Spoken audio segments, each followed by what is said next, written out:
Hello students, हम लोगों ने पिछले टॉपिक पर या आप ये कह सकते हैं पिछले लेक्चर में हम लोगों ने स्टडी 3 चीजों पर किया। पहला टॉपिक क्या था? पहले हम लोगों ने इलेक्ट्रोलाइट्स पर, फिर उसके टाइप्स पर और फिर आर्हेनियस के डिसोसिएशन प्रिंसिपल पर 3 पर हम लोगों ने डिस्कशन किया था। आज हम लोग बात करेंगे एसिड, बेस और सॉल्ट पर। जनरली छोटी कक्षाओं में हम लोग पढ़ते आए हैं कि जो पदार्थ टेस्ट में खट्टे होते हैं, जो टेस्ट में क्या होते हैं खट्टे, वो हमारे एसिड्स कहलाते हैं, एसिड कहलाते हैं और उन्हें हिंदी में कहते हैं हम अम्ल। क्लियर? हमने कहा कि हम शुरू से पढ़ते आए कि जो पदार्थ टेस्ट में खट्टे होते हैं वो क्या कहलाते हैं? अम्ल। और तो इस कॉन्सेप्ट को आगे क्लास पढ़ने पर, जब आप क्लास पढ़े तो इनके कॉन्सेप्ट आए। उन कॉन्सेप्ट में पहला कॉन्सेप्ट था आपका आर्हेनियस का। किसका कॉन्सेप्ट था?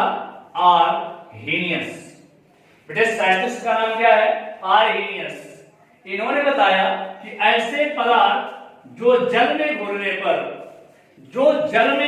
पर H+ देते हैं वह पदार्थ अम्ल कहलाते हैं। जो पदार्थ जल में घोलने पर क्या देते हैं? H+ देते हैं, वो क्या कहलाते हैं? अम्ल। मतलब जिन सब्सटेंस को हम वाटर में डिजॉल्व करें और डिजॉल्व करने पर हमें क्या प्राप्त हो? H+, that means hydrogen ion. Hydrogen ion उन्हें हम एसिड कहते हैं। जैसे एग्जांपल, आपने HCl देखा, AQ जलीय विलयन, एक्वस कहते हैं AQ को, इसका मींस होता है जलीय विलयन। यहां पर हुआ क्या? H टूटा आपका प्लस में और Cl हुआ आपका माइनस में। ये H+ और ये Cl माइनस। कहने का मींस HCl से हमें क्या मिल रहा है? H+। तो हम कह सकते हैं कि HCl है क्या? एसिड। HCl क्या है? एसिड। क्लियर? आपने H2SO4 देखा, इसको हम लोग ब्रेक करते हैं तो टूटता है H+ और HSO4 माइनस। यहां से क्या मिला हमें? H+, hydrogen ion. मतलब यह भी क्या है? अम्ल है। इसे भी क्या कहते हैं? एसिड। क्लियर? लेकिन सबसे बड़ा प्रश्न आपके पास, हम ये कैसे जानेंगे कि H+ में और Cl किस में टूटेगा? माइनस में। हम ये भी कह सकते हैं H पर सिंगल प्लस ही क्यों आया और Cl पर सिंगल माइनस ही क्यों आया। एक सिंपल सी बात समझिए, आप पढ़ते हैं कि यदि कोई एलिमेंट्स इलेक्ट्रॉन को डोनेट करता है, त्याग करता है एटम्स, तो उस पर कौन सा चार्ज आता है? पॉजिटिव। इलेक्ट्रॉन के डोनेट करने पर एटम पर कौन सा चार्ज आया? पॉजिटिव। और अगर इलेक्ट्रॉन को एक्सेप्ट करता है तो उस पर चार्ज कौन सा आ जाता है? नेगेटिव। मतलब डोनेट करने पर पॉजिटिव चार्ज और एक्सेप्ट करने पर नेगेटिव चार्ज आता है। ऐसा क्यों? तो मैं आपको एक सिंपल सी बात बताऊं कि हमें पता है जो number of atomic number of atom जो होता है, एटॉमिक नंबर, परमाणु क्रमांक, तो हम पिछले 9th क्लास में पढ़ के आए हैं कि वहां पर इलेक्ट्रॉन कितने होते हैं? जितना उसका एटॉमिक नंबर होता है और उतने ही उसमें क्या होते हैं? प्रोटॉन। मतलब जो Z है वो E के इक्वल होगा, जो E है वो P के इक्वल होगा और वो वैल्यू क्या होगी? 1। लेकिन तब जब वह एटम न्यूट्रल है, न्यूट्रल का मींस उदासीन है।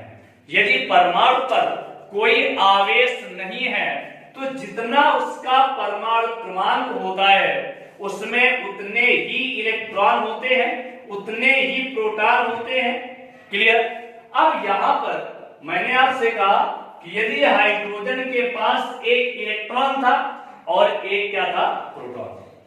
यदि हाइड्रोजन ने इलेक्ट्रॉन को डोनेट कर दिया, एक इलेक्ट्रॉन था और एक प्रोटॉन था, इलेक्ट्रॉन निकल गया, तो अब हाइड्रोजन के पास सिर्फ और सिर्फ क्या बचा? 1, वो भी क्या बचा, प्रोटॉन। क्लियर? तो मतलब पॉजिटिव चार्ज इंक्रीज हो गया, तो इस पर कौन सा चार्ज आ गया, plus charge. Proton proton means positive. जैसे हमने आपसे कहा सोडियम कितना होता है एटॉमिक नंबर 11 कहते हैं। यदि इसने इलेक्ट्रॉन को डोनेट किया तो अभी इलेक्ट्रॉन कितने हैं यहां पर 11 है, प्रोटॉन कितने हैं यहां पर 11 है, दोनों 11 है, 11 है। इलेक्ट्रॉन उसने डोनेट कर दिया, तो इलेक्ट्रॉन डोनेट करने के बाद यहां कितने बचे 10, लेकिन प्रोटॉन कितने बचे हमारे पास 11। तो अगर यहां से हम सोडियम एटम का टोटल चार्ज निकालें तो जो टोटल चार्ज ऑफ एटम होता है वह इलेक्ट्रॉन के चार्ज, प्रोटॉन के चार्ज और न्यूट्रॉन के चार्ज के सम के इक्वल होता है। न्यूट्रॉन पर कोई चार्ज नहीं होता, न्यूट्रॉन पर कोई चार्ज नहीं होता। क्लियर? तो बचा कौन, इलेक्ट्रॉन का चार्ज और प्रोटॉन का चार्ज। तो इलेक्ट्रॉन पर कौन सा हुआ नेगेटिव, माइनस का 10, प्रोटॉन पर कौन सा हुआ प्लस का 11, प्लस के 11 माइनस का 10 घटाएंगे तो प्लस का 1 आएगा, इसी वजह से क्या लगता है प्लस। कहने का एक सिंपल सा मीन्स है कि हमारे पास जो नंबर ऑफ इलेक्ट्रॉन्स होते हैं वो नंबर ऑफ प्रोटॉन्स के क्या होते हैं इक्वल। अगर इलेक्ट्रॉन वहां से निकल जाते हैं तो प्रोटॉन की संख्या बढ़ जाती है, प्रोटॉन की संख्या बढ़ जाने के कारण उस पर कौन सा चार्ज आ जाता है पॉजिटिव। लेकिन यदि इलेक्ट्रॉन एक्सेप्ट करते हैं तो एक्सेप्ट करने पर नंबर ऑफ इलेक्ट्रॉन बढ़ जाते हैं और प्रोटॉन की संख्या क्या हो जाती है कम हो जाती है। क्लियर? इस वजह से उस पर नेगेटिव चार्ज आ जाता है। तो वही हमने कहा, एक सिंपल सी बात आप समझिए कि हमारे पास यदि H+ मिल रहा है पदार्थ के जलीय विलयन से तो उसे हम उस पदार्थ को कहेंगे एसिड। क्लियर?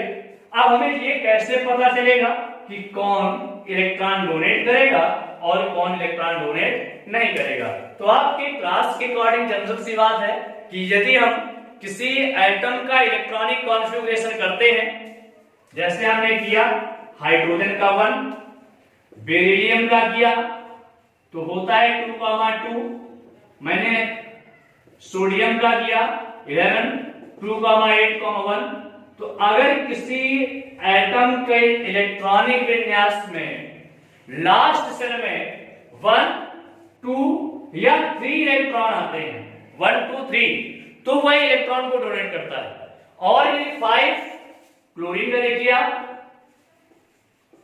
फास्फोरस का देखिए आप, सल्फर का देखिए आप, अगर लास्ट में 5, 6 और क्या आता है 7, तो वह इलेक्ट्रॉन को एक्सेप्ट करता है और इलेक्ट्रॉन को गेन करने के बाद अपना ऑक्टेट कंप्लीट करता है।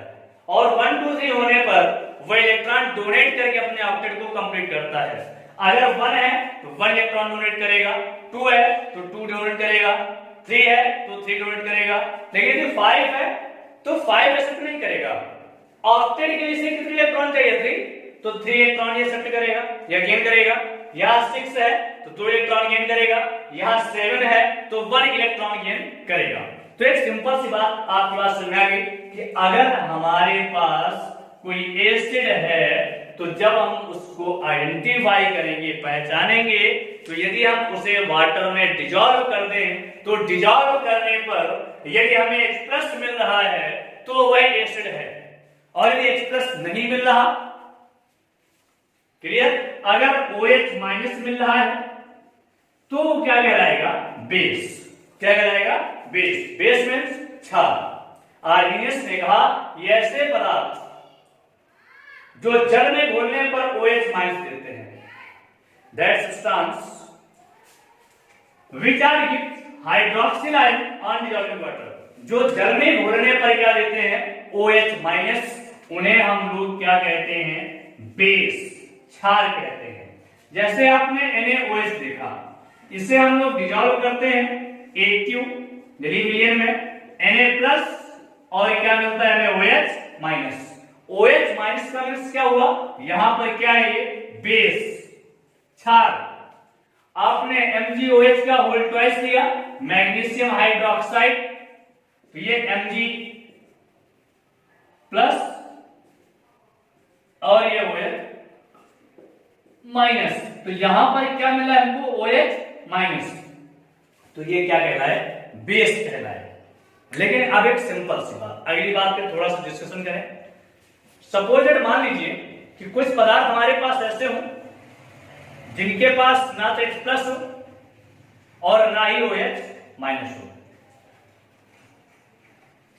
मतलब कहने का अगर वो जल में घुलने पर H प्लस ना दे या OH माइनस ना दे, उस समय हम कैसे पहचानेंगे एसिड कौन है और बेस कौन है।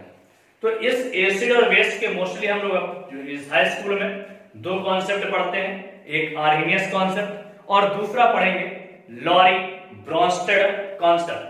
लॉरी ब्रोंस्टेड कॉन्सेप्ट को मॉडर्न कॉन्सेप्ट भी कहते हैं। कौन सा कॉन्सेप्ट? मॉडर्न कॉन्सेप्ट भी कहते हैं। तो देखिए, modern concept of acid base, मैंने कहा modern concept of acid and base, अम्ल और क्षार का आधुनिक धारणा। लॉरी ने बताया कि जो पदार्थ प्रोटॉन देते हैं, जो पदार्थ क्या देते हैं? प्रोटॉन देते हैं, वो क्या कहलाते हैं? एसिड। और जो प्रोटॉन लेते हैं उन्हें क्या कहते हैं हम? बेस। मतलब जो प्रोटॉन देते हैं वो क्या कहलाए? एसिड, और जो प्रोटॉन लेते हैं वो क्या कहलाए? बेस। क्लियर? अब हम सबसे पहले ये जाने जो प्रोटॉन है ये क्या है, इसे नोट कैसे करते हैं। तो हम आपको एक सिंपल सी बात बताएं, यहां पर जब मैंने अभी बताया कि हाइड्रोजन का एटॉमिक नंबर कितना हुआ? 1, दैट मींस इलेक्ट्रॉन कितने? 1। प्रोटॉन हमारे पास कितने हैं? 1। हाइड्रोजन ने 1 इलेक्ट्रॉन डोनेट किया, इस पर कौन सा चार्ज आया? पॉजिटिव। इलेक्ट्रॉन कितना था? 1 था। 1 आपका निकल गया इलेक्ट्रॉन, प्रोटॉन भी 1 था, तो अब इसके पास ओनली क्या बचा? 1 प्रोटॉन। 1 क्या बचा? प्रोटॉन। तो इसीलिए H प्लस को क्या कहते हैं? प्रोटॉन। क्या कहते हैं? H प्लस को यहां पर क्या कहते हैं? प्रोटॉन। तो लॉरी और ब्रोंस्टेड के अनुसार जो पदार्थ प्रोटॉन देते हैं वो क्या कहलाए? एसिड, और जो प्रोटॉन लेते हैं वो क्या कहलाए? बेस। आइए हम लोग बात करते हैं एग्जाम्पल ऑफ एसिड। देखिए, हमने एग्जाम्पल देखे एसिड के, एग्जाम्पल ऑफ एसिड्स, अम्ल के उदाहरण। हमने क्या किया? ये HCl लिया, इससे हमें मिला H प्लस और Cl माइनस, मतलब प्रोटॉन मिल रहा है, H प्लस प्रोटॉन है, तो ये क्या कहलाया? एसिड। हमने HNO3 लिया, यहां पर भी क्या आया? H प्लस और NO3 माइनस, मतलब ये भी क्या है? प्रोटॉन है। चलिए हमने जनरल बात समझ गए, अगर हाइड्रोजन है तो H प्लस देगा मोस्टली, तो हमारे पास तो प्रोटॉन होगा। लेकिन अब हम ये कैसे जानेंगे प्रोटॉन लेता कौन है?